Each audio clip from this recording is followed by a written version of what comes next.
Livia Brunga mori vëmendje të madhe me paraqitjen e saj në edicionin e 4 të shtëpisë më të famshme në Shqipëri. Përsa ko ishte brenda shtëpisë, nuk u la pas edhe marrëdhënia që ka pasur me Mevlan Shabën, pasi ajo bëri disa deklarata shumë të forta.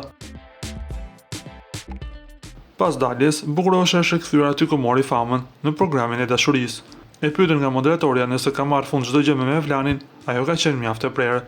Po, tani momentalisht mund të them që ka marrë fund, u shpreh ajo. Më pas ju ndërrua pyetja duke i thënë nëse është akoma dashuruar në të. Dashuruar është fjalë shumë e madhe. Jam e dashuruar vetëm me veten, nuk gënjej fare, theksoi ajo ndër të tjera. Siç e la të kuptohet, marrëdhënia e tyre ka ngelur pezull nga të dyja palët, ndërsa Mevlani nga ana tjetër preqet të bëhet baba për herë të parë.